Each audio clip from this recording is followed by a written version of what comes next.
Collectively, we still need to grieve and process this disruption of our core belief systems so we can regain a perspective and figure out how to move forward. Like, so many people I speak to are questioning their lives and their commitments and their responsibilities right now. We can all feel that things are not right and need to change, but we're finding it hard to move forward because we've not yet finished processing the damage.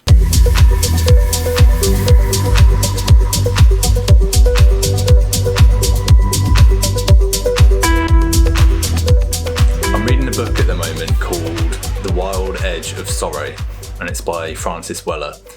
And in it, he talks about how in Western culture, we've become so separated from the tools and the processes that help us to fully express and metabolize our grief. Like, many traditional cultures still hold regular, even weekly grief rituals where the whole community come together, purge, and move through those accumulated emotions.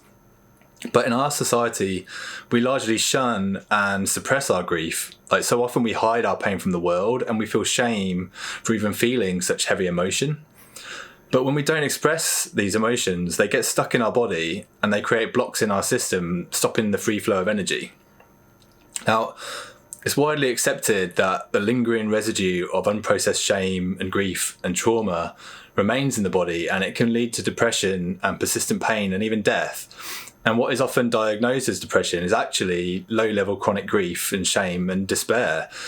When we avoid feeling and fully expressing our pain, we resign ourselves to living a life in this dimmed existence, and we don't even realise that we're doing it. So Weller talks about the 5 gates of grief, as he calls them. These are 5 different flavours of grief that we all might endure during the course of our lives. And the first one of these is the sorrow of losing someone or something that we love. Now, this is the obvious one: the people, the relationships, pets, our health, even roles or parts of our identity. The second is the places in us that have not known love. So this is our past hurts and traumas and the sources of shame that we keep inside of us. Like, we hold grief for the parts of ourselves that we don't believe to be good enough. The third is the sorrows of the world. So our pain when we witness the suffering of others and we become deeply aware of the destruction of nature and our environment. The fourth is what we expected and then did not receive. So we can grieve for the alternate life paths that we hoped for but that never made it into fruition. And then the final one is ancestral grief. So we pass down our unprocessed trauma and our patterns from generation to generation, like unconsciously treating our children the way that our parents treated us, until someone is able to confront and then release these wounds. So I'm going to break each of these down a little bit more. The sorrow of losing someone or something that we love. This is probably the big one for most of us. Like, the rupture of any of those deep emotional bonds are probably the most painful experiences that most of us will face. I had a conversation with a woman recently who was still grieving the loss of her husband from 4 years ago. And she said something to me that I've been thinking about since, which was that she was afraid to fully feel and express her grief because she felt that it still connected her to him. Like, she believed that once she let it all out, she will move on and it will be as if they'd never been together. The author Jamie Anderson said, "Grief, I've learned, is really just love. It's all the love that you want to give but cannot. All that unspent love gathers up in the corners of your eyes, the lump in your throat, and in that hollow part of your chest. Grief is just love with no place to go." So I completely get that, why she would want to hold on to her grief. And it's not apparent to me, actually, if it's better to push to process our grief or simply sit with it for as long as we can bear. Like, never waste a good depression, right? My own recent grief hung around for the best part of 2 years, and it continued to teach me right up until the end of that. I wanted to be free from the pain, but I also didn't want to let go. In times of grief, it seems to me that we are drawn to silence and solitude so that we can feel and process our pain, so we have the space and perspective to begin to define a new world for ourselves. Like, our broken hearts open us up and help us to see through the veil that separates us from the rest of existence. It's through our grief that we start to see beyond what we believe to be the concrete reality of our individual lives and come face to face with the sheer power and magnitude of this immense universe that we're part of. As Leonard Cohen said, the crack is where the light gets in. Our suffering is a gateway to more meaning and wisdom and understanding of the full human experience. It's our greatest teacher, but at the same time, we have to at some point make a decision to return from the underworld and rejoin with the flow of life. Grief and shame trap so much energy within the body, it literally saps the life out of us. But when we have tools and rituals and intentional spaces where we can fully express and move through our grief, the catharsis of letting it all out is like nothing I've experienced. The freedom and the energy and the lightness that we find on the other side is like you've never known what a human body was meant to feel like. Expressing our grief in its fullness is what brings us back into living. This is a passage from a book called Wintering, The Power of Rest and Retreat in Difficult Times. It's by Catherine May, who expresses this far more eloquently than I can. You'll find wisdom in your winter, and once it's over, it's your responsibility to pass it on. And in return, it's our responsibility to listen to those who have wintered before us. It's an exchange of gifts in which nobody loses out.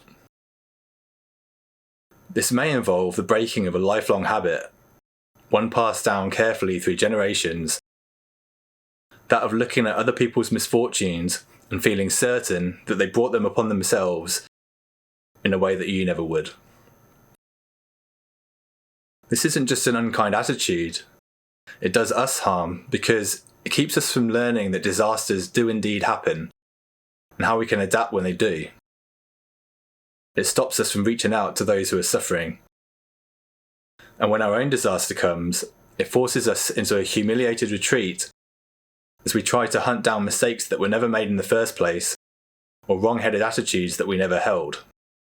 Either that, or we become certain that there must be someone out there who we can blame. Watching winter and really listening to its messages, we learn that effect is often disproportionate to cause, that tiny mistakes can lead to huge disasters, that life is often bloody unfair, but it carries on happening with or without our consent. We learn to look more kindly on other people's crises because they are so often portents of our own future. Now, I love this passage because it sums up so much of what I've experienced. When I was down in the depths, I tore myself apart trying to figure out what I did wrong, only to realise I'd simply been looking in the wrong direction. I then blamed people around me and the whole world for a while because I couldn't bear the weight of my pain on my own. I was so ashamed of myself for not being stronger. But since I've started to share my journey, I've been blown away by the number of people who have reached out with similar stories, and I've come to understand how much of what happens to us is beyond our control. We couldn't have done anything differently because we didn't know any better, and we so often hurt each other completely inadvertently because of our unconscious protection mechanisms caused by our own pain. If you don't heal what hurt you, you'll bleed on people who didn't cut you. It really is the saddest thing to realise how much we've hurt people who loved us while trying to protect ourselves from our own old wounds. What we expected and did not receive. This is really powerful to explore, and actually a huge part of why I think many of us find it hard to take action and move forward in our lives. As we grow older, we need to continually shed our skin as we move from the realm of the infinite possibility of youth, from the desire to taste and experience everything that we can, to making a decision to commit to one path, guided by our values and what we stand for, what's in our heart. And for any of us who had a difficult childhood, who feel like we lacked a strong sense of who we are, this can be particularly challenging. But we do need to grieve for the lives that we will never live. Like, let go of the dreams that we won't realise, the relationships that didn't live up to what we needed. And whether that was our own fault or outside of our control, there's nothing to be gained from holding on to these regrets. Expressing our grief for the things that we wish were different is how we can finally let go and then look with fresh eyes at the possibilities that we still have to move forward from the present moment. And I had a surprising experience of this kind of grief a few months back. I was at a sweat lodge, which is a bit like a ritualized sauna where they use the pain and discomfort of extreme heat to access and metabolize stuck emotion within the body. They use a big fire to heat rocks up until they are glowing, and then they are brought into the lodge and they have water poured over them, and that distributes the heat as steam. And in this tradition, the fire is referred to as the grandfather, and the rocks, being of the earth, as the grandmother. So about halfway through this ceremony, people started sharing stories about their own grandparents, when I suddenly got hit with this confronting realization about my own lack of that relationship. I only really properly knew one of my grandmothers, who died when I was 8. And I'd met my other grandmother, but I never really knew my grandfather's. And it had never really crossed my mind what I had missed out on by not having those relationships in my life. I see friends who still have beautiful relationships with their grandparents, and I can see the uniqueness of that relationship and the opportunity to learn in a way that can be challenging with our own parents. Like, there's that little bit more space to breathe and flow. So yeah, I grieved for these relationships that I'll never have, the wisdom that I've missed out on. It's a big part of the experience of being human that I can never know. And we all need to grieve for the life that we thought we'd lead, or for everything that we thought would be different, so that we can return to the reality of the present moment and focus on how we can make the best of what we still have in front of us. The sorrows of the world. So I read a great article on trauma recently by Richard G. Tedeschi, which I'll link to below. And he defined trauma as a disruption of our core belief systems. Now, this article focused on the collective trauma that we've all experienced as a result of the pandemic. We thought we were safe from these kind of infections, that we were protected in our modern society, and now we have to come to terms with the fact that we are vulnerable after all. There's undoubtedly a lot of suffering in the world, but in our culture we've done a great job of insulating ourselves from fully experiencing most of it. We're far less at risk from the temperature changes and rising sea levels of global warming. We've not known war on our shores for a lifetime, and we're so removed from our food production so as not to see the brutality of factory farming. So it's rare for us to come face to face with a traumatic event of this scale, and COVID came out of nowhere and ruptured our illusion of safety.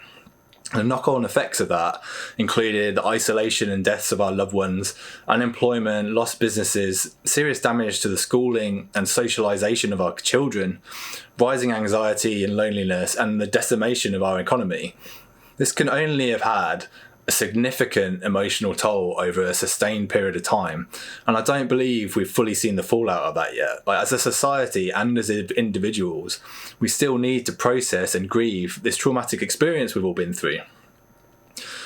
I've spoken to so many people recently who are going through relationship issues, or are depressed, or feeling disconnected from themselves, with no immediate and obvious reason as to why.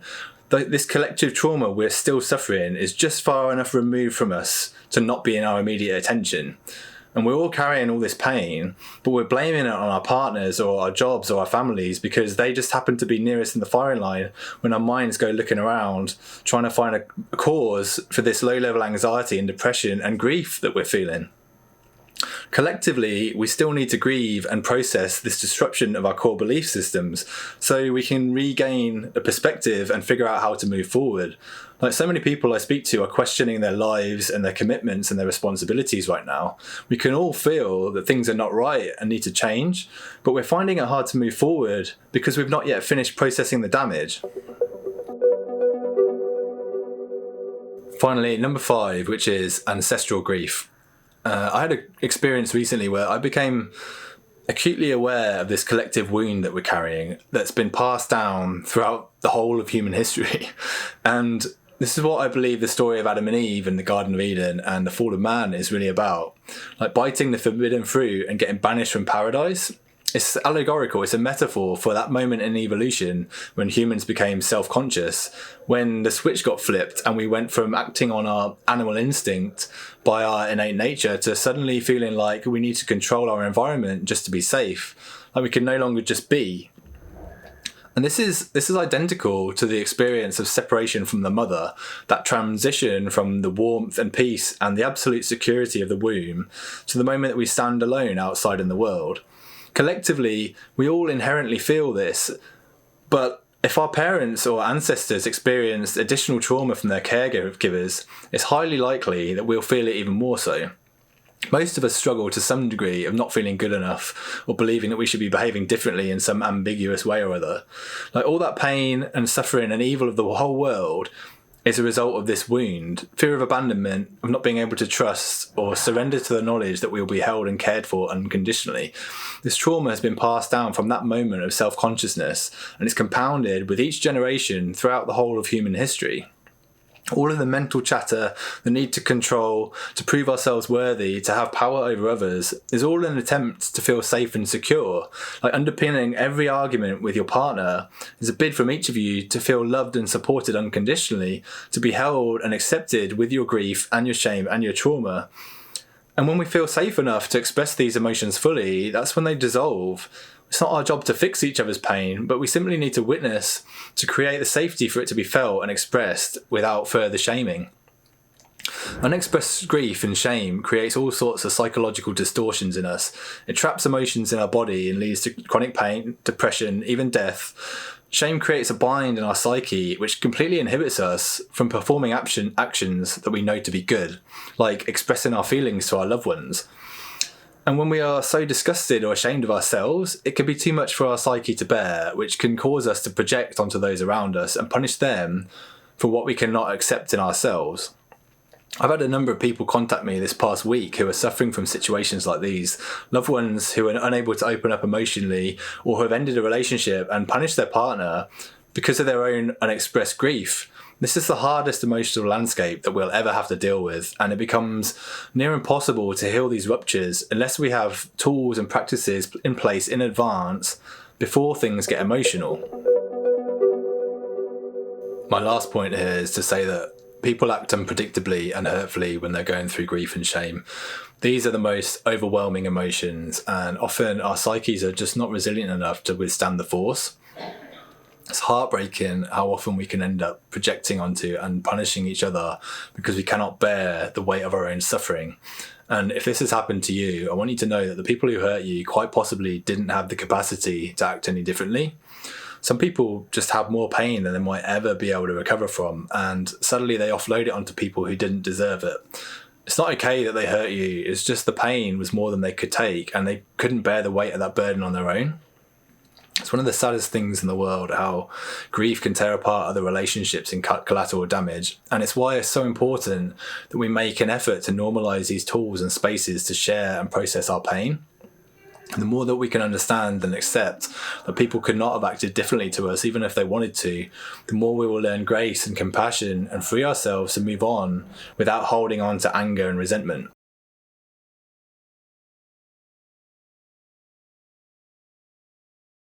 I feel like I've barely scratched the surface here, and maybe I'll come back and do a full episode on each of these individually at some point.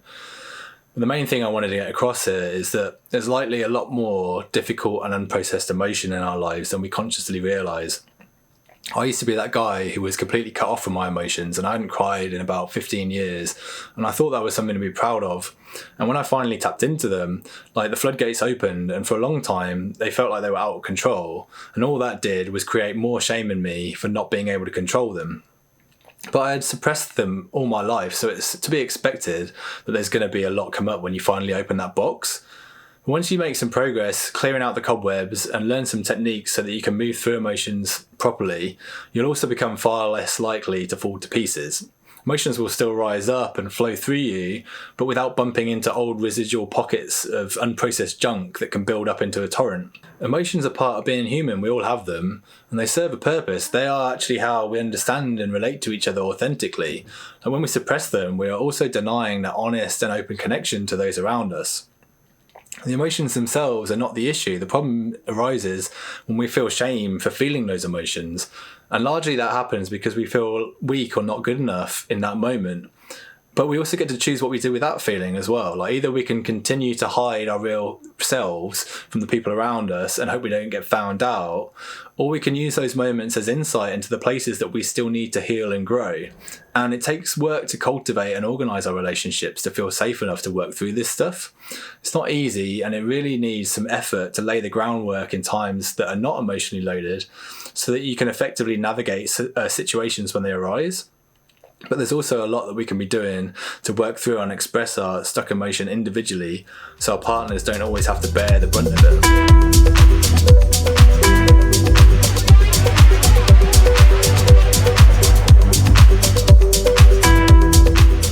I mentioned at the start how traditional cultures continue to practice rituals to work through their grief and emotion.